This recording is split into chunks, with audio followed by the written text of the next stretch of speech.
6 months from now, you'll either be living the same patterns as today or you'll be someone completely different in the best possible way. Carl Jung discovered the exact inner process that determines which one it will be. He called it individuation, the way your mind transforms when you stop fighting yourself and start working with your own psyche. Real change doesn't take years. It can happen in a few months, when you reach certain turning points inside yourself. Jung saw this again and again with his patients. They came to him stuck, depressed, or lost, and left with a new sense of wholeness. This isn't positive thinking or surface-level self-help. It's about triggering the deep psychological mechanisms that create real, lasting transformation. You don't change by adding new things to your life.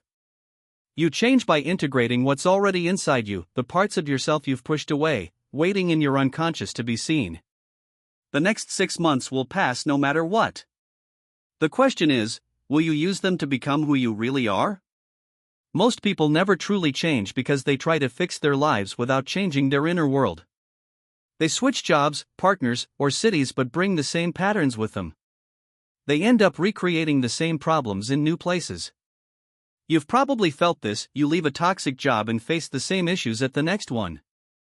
You end a bad relationship and attract the same kind of person again. You move somewhere new and somehow build the same life you were trying to escape. Jung saw this often. He realized that real change doesn't come from changing your surroundings but from changing your relationship with your unconscious mind. Your unconscious runs most of your life, and until you make it conscious, you'll keep acting out the same patterns. But your unconscious isn't against you. It's trying to help you evolve. The patterns that keep repeating aren't punishments, they're messages. The parts of your life that feel wrong aren't mistakes, they're signs that something inside you is asking to grow. The choice is whether you'll keep fighting your unconscious or start working with it. That choice changes everything. Jung said, "You can't change what you can't see." So the first 2 months are about becoming aware of your shadow, the parts of yourself you've rejected. Your shadow isn't your bad side. It's every piece of you you've hidden to be accepted, the anger you bury to seem nice, the ambition you suppress to seem humble, the sensitivity you deny to seem strong. These parts didn't disappear. They went into your shadow, and from there, they quietly control your life.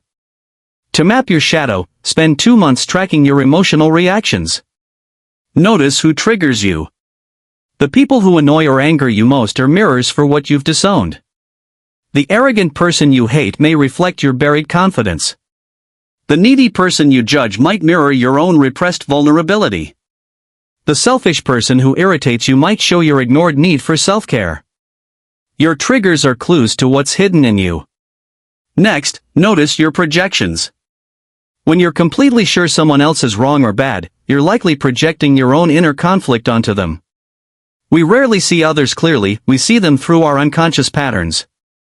One of Jung's patients discovered that everyone he called weak was actually strong in their vulnerability, something he had rejected in himself.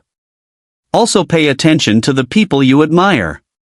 Your shadow doesn't only hold what you dislike, it also contains your unrealized potential. The qualities you adore in others, their courage, creativity, power, are often qualities you've buried in yourself. What you admire in them already exists in you. During these 2 months, don't try to fix anything. Just observe. Seeing your shadow clearly is enough to start shifting it. By the end of the 2nd month, you'll have a map of your unconscious, what you've been projecting, suppressing, and avoiding. And that's when real transformation begins. Once you can see your shadow, the next step is to integrate it. Jung taught that you don't fight or destroy your shadow, you befriend it. This is where his technique of active imagination comes in. You have real conversations with the parts of yourself you've rejected. It might sound strange, but it's powerful. Choose one part of yourself, maybe anger or fear. Sit quietly, close your eyes, and imagine that part taking form. Maybe it appears as fire, a warrior, or a frightened child. Don't control it. Just let it appear. Then ask it questions. Why are you here? What do you want me to know? What gift do you bring me? You'll be surprised by what you discover. These parts of you aren't enemies. They have wisdom and purpose. They've been waiting for you to listen so they can help you become whole again. And listen, really listen. Not with logic, but with your inner ear. Jung did this himself and discovered something powerful. The aggression he had rejected wasn't trying to make him violent. It was trying to give him the strength to set boundaries. The selfishness he had suppressed wasn't trying to make him cruel. It was trying to teach him how to protect his energy. One of Jung's patients, a lifelong people pleaser, spent her third month talking with her shadow. She found a fierce protector inside her, a part of herself she had buried as a child because others called it mean. When she welcomed it back, she didn't become mean. She became strong and clear. Her shadow didn't disappear, it transformed. Month 4 is about putting this integration into real life. You begin to express your shadow qualities in small, healthy ways. The person who suppressed anger practices setting boundaries calmly. The one who hid ambition takes a step toward a personal goal. The one who denied sensitivity allows a small moment of honest emotion each day. You're not turning into your shadow, you're reclaiming the energy that was trapped inside it. Every time you do this, you gain back power and balance.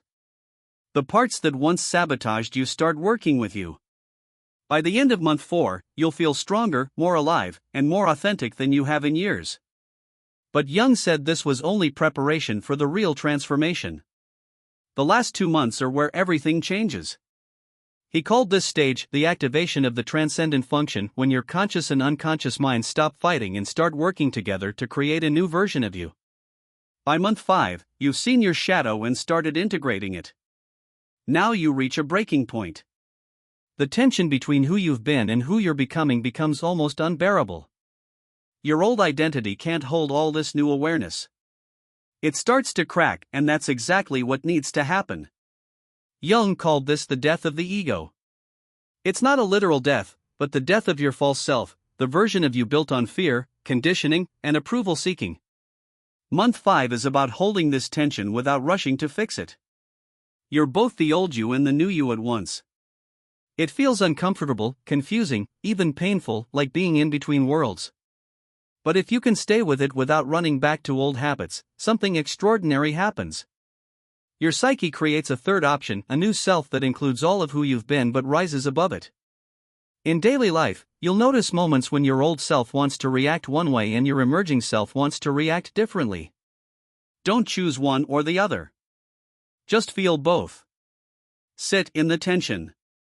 One of Jung's patients described this time as living between worlds. She was no longer the people pleaser she used to be, but not yet the strong, boundaried person she was becoming.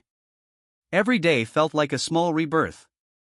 Month 6 is when the new self finally emerges.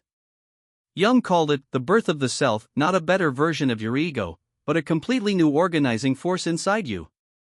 You stop being driven by fear, approval, or trauma, and start being guided by something deeper and more authentic. This shift isn't slow, it's sudden. One day, you wake up and realize you're not reacting the same way anymore. Things that used to trigger you don't. Habits that once controlled you simply fall away. You start making choices from a calm, centered place you didn't know existed. Jung said it best, "I am not what happened to me. I am what I choose to become." But this choosing doesn't come from your old mind, it comes from your deeper self. Throughout all 6 months, Jung recommended 2 daily practices that speed up transformation: dream work and tracking synchronicities. Every morning, write down your dreams. Don't overanalyze them logically. Feel them. Your dreams are direct messages from your unconscious, showing you what's changing, what's resisting, and what's being born. Jung noticed that as people go through this process, their dreams evolve. In month 1, dreams often involve being chased, your shadow trying to get your attention. By month 3, dreams show confrontations, you facing rejected parts. By month 5, dreams often show death and birth, your ego dissolving and your new self forming. By month 6, dreams often show arriving somewhere new, your psyche confirming that transformation is complete. Don't just record your dreams. Talk to the dream figures. Ask them what they represent. Re-enter the dream in your imagination and change the outcome. Dreams aren't just stories, they're tools for transformation. Also, pay attention to synchronicities, meaningful coincidences that seem too precise to be random. As you change, they become more frequent. A book that falls off a shelf with the exact message you needed. A person who shows up at the perfect moment. An opportunity that appears just when you're ready. Jung believed these weren't accidents but signs that the outer world responds to your inner transformation. One of his patients recorded them daily and noticed they increased as he changed, from once a week in month 1 to several times a day by month 6. Reality itself started to mirror his growth. Keep a journal of these moments. Not to prove anything, but to remind yourself that your transformation isn't happening in isolation. You're changing in harmony with the world around you. These practices aren't mystical, they're psychological tools that keep you connected to your unconscious while you evolve. They help you stay steady when your ego panics and wants to quit. Jung discovered something both frightening and thrilling. Around month 4, transformation becomes irreversible. You reach a point of no return. You can't go back to your old self, even if you try. That's why many people sabotage their growth around month 3. They sense that they're about to lose their familiar identity, and fear takes over. Suddenly, everything starts falling apart: relationships, jobs, habits. But this isn't failure. It's the necessary breakdown before the breakthrough. Your old life has to fall apart because it was built on an old version of you. Jung called this the night sea journey, the dark phase you pass through before reaching the light.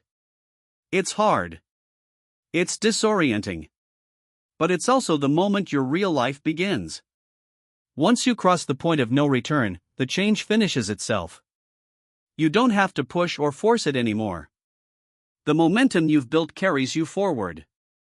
Your conscious and unconscious minds start working together toward one goal: becoming your true self. Jung called this process individuation. He saw hundreds of patients reach this stage. Some turned back, choosing familiar pain instead of the unknown. But the ones who continued became completely new people, not improved versions of their old selves, but transformed beings. One woman described it like this: I woke up one morning and couldn't remember how to be who I used to be. It was like trying to wear clothes from childhood. They didn't fit, and I couldn't understand why I ever wore them. That's the truth about real transformation. You can't keep your old life and just add improvement. You have to let your old self die so your new self can be born.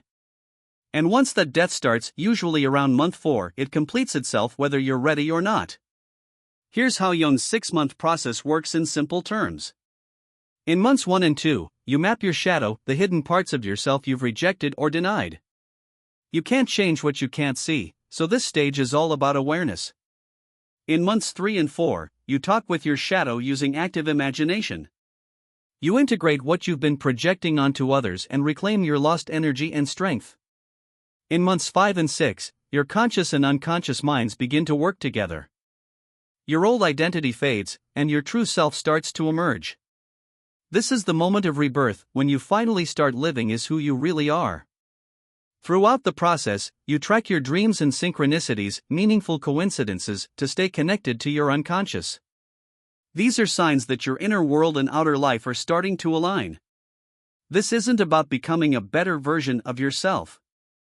It's about becoming yourself for the first time. Jung believed most people go through life without ever meeting who they really are. They live by other people's rules, values, and expectations. But in just 6 months, if you follow this path and don't turn back when it gets hard, you can undo years of false living. You can integrate your shadow, awaken your true self, and begin living from your core, not from fear, not from habit, but from authenticity. So here's the real question: are you willing to let the old version of you die so the real you can live? Because that's what the next 6 months offer: not self-improvement, but transformation. Not a better life, but a truer one. Not new circumstances, but a new way of being. Jung proved that this change is possible for anyone willing to do the psychological work, not the surface work of habits or goals, but the deep work of shadow integration and inner growth. This isn't about chasing success, it's about finding your soul. The next 6 months will pass no matter what. 6 months from now, you'll either be the same person, stuck in the same patterns, or you'll be someone completely new, someone who's met their shadow, found their true self, and begun to live from a place of inner strength and peace. Yes, the process is uncomfortable. Facing your shadow, integrating your pain, and letting your false self die can be scary. But that fear doesn't last forever, and once you've transformed, you can't go back. Once you integrate your shadow, it stays integrated. Once your true self appears, it doesn't hide again. The change is permanent. You don't need perfect conditions to start. You don't need more time, money, or approval. You just need the courage to face yourself and let the process unfold. Your psyche already knows how to do this. Jung simply gave us the map. 6 months. That's all it takes to change everything, not by doing more, but by becoming whole. The moment you decide to start, the transformation begins. If you're serious about this 6-month journey, stay with this channel. I'll walk you through Jung's technique step by step.